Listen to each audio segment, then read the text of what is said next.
Sveiki gerbėmieji, tai atėjo spalis ir leiskit su jumis pasidalinti, kas įvyko per paskutinį mėnesį, gerai?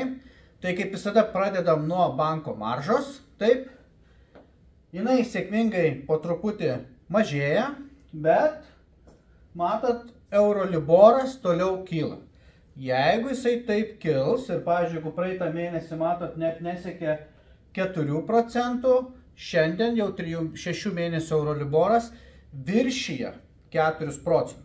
Jeigu tokiu tempu kils, tai jau turbūt Velykas turėsim su netgi 5% Euroliboru. Taip? Tai neužmirškit, kaip visada sakom, kai kyla Euroliboras, mažėja banko marža. Taip? Tai į bankus irgi galite eiti, dėrėtis ir pasižiūrėti, kad nepermokėtumėt labai daug palūkanų. Tai vienintelis pirmas galbūt uždavinys susimažinti banko maržą. Taip?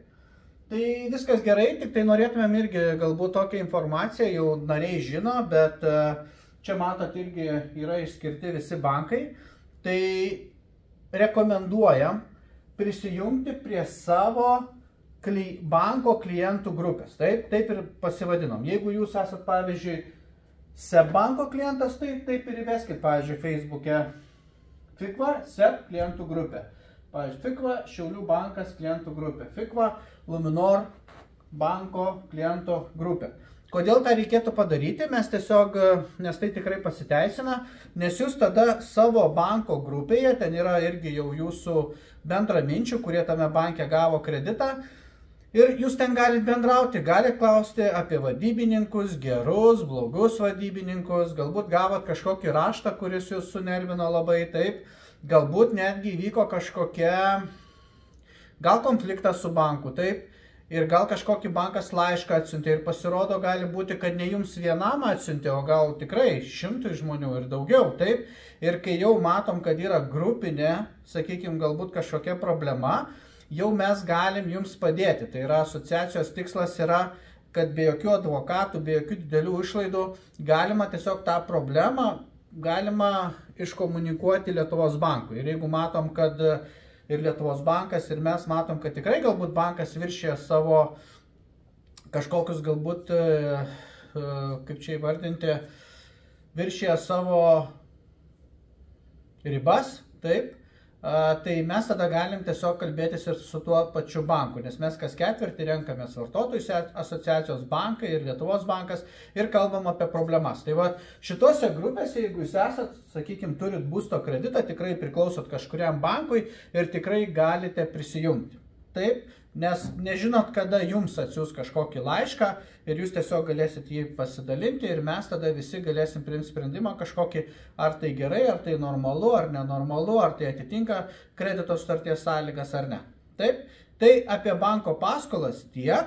Jeigu norit, kad jums padėtumėm, tai padėkit savo tiesiog prisijungdami prie grupės. Gerai? Gerai, važiuojam toliau. Kas liečia pensinius fondus, tai viskas gerai su antra, trečia pensijų pakopa, nes jeigu pažiūrėsit rezultatus, tai nuo šių metų pradžios tikrai rezultatai geri, yra ir 11%, ir 9%, ir 3%. Taip, tik tai atkreipkite irgi dėmesį, kad kokiam fonde kaupėte, nes tikrai rezultatai skiriasi. Kažkur 6, kažkur 11, taip, o nuo to tikrai priklauso jūsų rezultatas. Tai jums nieko nekainuoja pereiti iš vienos, pavyzdžiui, kompanijos į kitą. Gerai? Taip, kur laikyti pinigus? Tai turim rekordą, jau už terminuotus indėlius jau galite gauti, dar praeitais metais buvo 3,2, šiais metais jau galite, šį mėnesį jau matau yra 4,5%. Metams laiko jau galite pasidėti va tokį, sakykime, indėlis su 4,5%. Indėliai skiriasi, mes jau čia surašėm geriausius, taip, kur duoda ir 4, ir 4,2, ten jau netgi 3,8, nu, toks jau, sakykime, kur yra nei mažas, nei didelis, bet sutikit, ar 3,8, ar 4,5, tai tikrai ar nuo 10 000 gauti 380, ar 450. Tikrai yra skirtumas. Tiesiog reikia iš tos paprastos sąskaitos, kur guli pinigai ir nieko neveikia, juos perkelti. Ir turėkite omeny, kad jeigu jūs to nepadarote, tie pinigai lieka sąskaitoj, tai jūs iš to 10 000 drąsiai galit nusibraukti mažiausiai 500 eurų, 600 eurų į nuostolį. Jeigu tie pinigai guli tiesiog sąskaitoj, gerai? Tai čia jau pats paprasčiausias, tai nėra investavimas, bet pats paprasčiausias būdas gauti pinigų ir niekom nerizikuoti, nes iki 100 000 eurų visi pinigai yra apdrausti. Taip? Važiuojam toliau, auksas sidabras. Jeigu praeitą mėnesį rugsėjo auksas ir sidabras tikrai kilo ir labai ženkliai, netgi beveik po 2-3%, tai šį mėnesį matom jau minusus. Taip? Minus 0,65, minus 2,66. Taip? Tai matot irgi, tai nieko neįtakoja, matot kiekvieną mėnesį raudoną, žalią, bet žiūrėkim va per metus, taip, kokie rezultatai per 5 metus ir per 20 metų. Taip? Tai kas investuojate į auksą sidabrą, visada stebėkit, žiūrėkit rezultatus ir sveikintina, kai nusiperkat galbūt auksą sidabrą, tada, kada galbūt yra minusas, taip, kai yra biškiai atpigęs auksas ir sidabras. Tvarkoj, važiuojam toliau. Na ir ką, turim gyvybės draudimo klientų, kurių yra tikrai daugiau nei 400 000, tiksliau 420 000, tai mes šiais metais jau taip gavosi, kad labai stengiamės dėl jų parodyti iš tikrųjų, ką jie daro, ar teisingai daro, ir tiesiog stebim iš tikrųjų, kaip sekasi investiciniams gyvybės draudimams, kiek jie iš tikrųjų uždirba, o gal pradirba. Tai gale to irgi nepabėkit, parodysiu pavyzdį, kaip realiai žmonės praranda pinigus. Taip? Atkreipkite dėmesį, tai yra kokias žmonės klaidas daro investuodami. Pirma investicija galbūt, kai žmonės investuoja, jie nestebi iš tikrųjų, kur investuoja, arba gauna labai blogas konsultacijas, nes kaip pavyzdys, pavyzdžiui, atkreipkite dėmesį vat, į šitos fondus, tai mes išrenkam tiesiog iš Investuok žurnalo, kiekvienas galite jį užsisakyti, mes tiesiog išrenkam vieną geriausią, vieną blogiausią fondą. Taip, kad būtų bent kažkiek supaprastinam jums tą, sakykime, investavimą. Kaip pavyzdys, pavyzdžiui, ne? Swedbankas, taip? Vieni fondai Swedbanko uždirba plus 24%, o kiti, matot, uždirba minus 19%, taip? Kas dar? Sebas, pavyzdžiui, irgi uždirba 39% ir blogiausias fondas rado minus 6%. Taip, ir atitinkamai visų kompanijų. Geriausias fondas 9, minusas 16. Taip, plus 32, minus 9.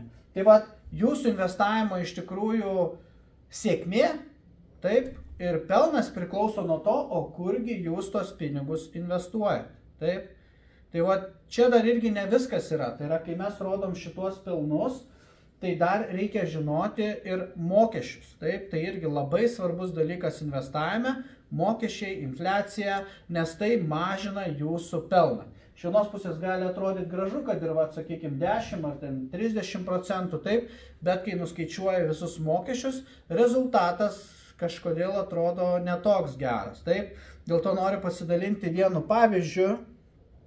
Taip, tai yra sutartis, grubiai 18 metų sutartis. Taip?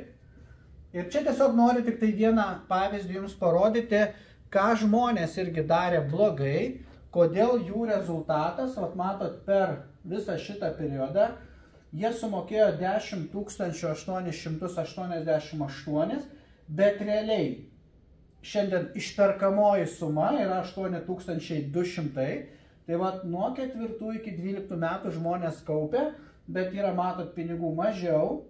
Jeigu dar žmonės tos pinigus dabar pasiimtų, taip, žiūrim, o kiek yra, jeigu įvertinsim infliaciją per tą visą laikotarpį. Taip, matot, infliacija vietoje 8200, praškai pinigų vertė pagal perkamąją galią sumažėja praktiškai per pusę. Taip, ir vat aiškinkime, kodėl taip įvyko.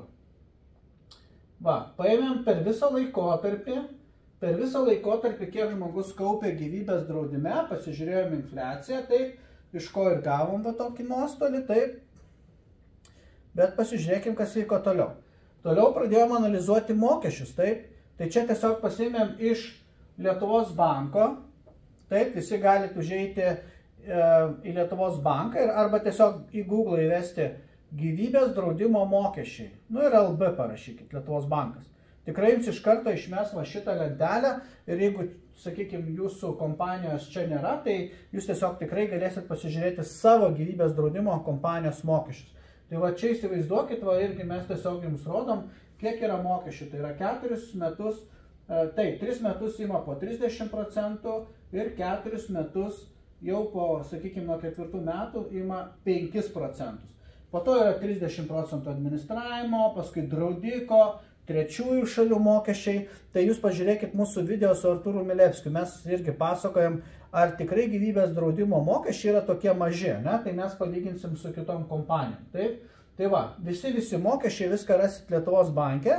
Ir va čia norėčiau truputį, kad mes sustotumėm ir paanalizuotumėm, kas atsitiko tokio, kad netgi atkreipkite dėmesį, žmonės moka mėnesio įmoką kiekvieną mėnesį, bet įdomus faktas, kad tie žmonės išleidžia jau, pavadinkim taip, viskas apsivertė antroji kojom, tai yra žmonės pradėjo išleisti už gyvybės draudimą ir už administracinius mokesčius daugiau negu jie sumoka. Nes pavyzdžiui, per mėnesį jie moka 42 eurus, taip, bet jeigu pažiūrėsit per mėnesį, jie išleidžia 52 eurus, įsivaizduojat?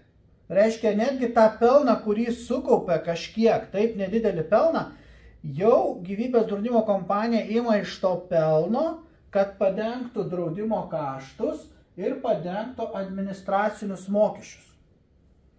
Ir čia atkreipkite dėmesį, sudėliojom procentais, tai yra kiek per mėnesį, ar ten norit pasižiūrėkit, pavyzdžiui, per ataskaitos laikotarpį, taip, pasižiūrėkit, kiek procentų nusiskaito gyvybės draudimo kompanijos.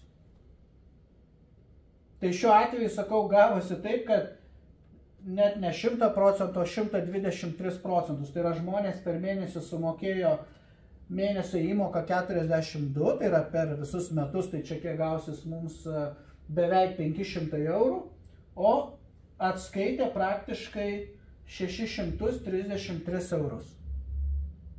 Kas įvyko? Tiesiog žmonės neindeksavo šitos įmokos, taip? Tiesiog šiaip rekomenduotina yra, jeigu jūs jau kažkur ten kaupėt ar pensijai, ar vaikų mokslams, nes kadangi yra infliacija, sakykime, vidurkis ten yra gal 5 procentai per metus, tai nuo 100 eurų reikėtų pridėti 5 eurus, taip? Tai šitie žmonės greičiausiai jie jokios, sakykime, indeksacijos nedarė, dėl to taip ir gavosi, kad po 18 metų atsitiko taip, kad nebekauptis pradėjo pinigai, bet netgi dar mažėti. Reiškia, dar po kokių, gal nežinau, 10 metų gali būti, kad neliks pa žmonės net tų 8000 eurų, nes visus, sakykime, tuos pinigus suvalgys gyvybės draudimas, nes kadangi žmogus kuo yra vyresnis, tuo daugiau yra atskaičiuojama gyvybės draudimo rizikų. Nu ir kadangi, sakykime, čia jau tos sumos nepriklausomai kokia yra suma, yra skaičiuojama, vat procentais yra atskaičiuojami draudimo kaštai. Taip? Tai va šitoj vietoj pasižiūrėkit, ar tikrai ataskaitas, ar tikrai nėra pas jūs tokia situacija, kad jūs jau tikrai, čia, pavyzdžiui, šiuo atveju, tai žmonės nieko nebekaups, viskas. Čia tik tai klausimas, kiek dar tų pinigų ir tos įmokos užteks žmonėms. Tai yra, ar dar kokiems 10 metų užteks, ar neužteks, ar jau draudimo kompanija skambins ir sakys, kad būtinai kelkit įmoką, nes jau pas jūs nebėra ką atskaičiuoti. Taip, nes tiek draudimo, tiek administravimo mokesčiai viršyje mėnesio įmoką. Matot, būna ir taip. Tai yra po 18 metų žmonės kaupia galbūt vaikų mokslams, taip, jau kaip ir vaikui galbūt reikia stoti į universitetą, bet situacija tokia, kad ten nėra pinigų, taip, kokių žmonės planavo. Tai va šitoj vietoj tas nežiūrėjimas, neskaitimas, neskaičiavimas kartais investavime, jisai atneša ne pelną, bet nuostolį. Tai ačiū labai, kad išklausėt, jeigu turit klausimų drąsiai rašykit, jeigu reikia pagalbos visada kreipkitės, taip, nes asociacija yra sukurta jums, taip, kad mažiau darytumėt klaidų. Jeigu reikia kažkokio specialisto, drąsiai kreipkitės, duosim kontaktą. Ačiū dar kartą, sėkmės jums.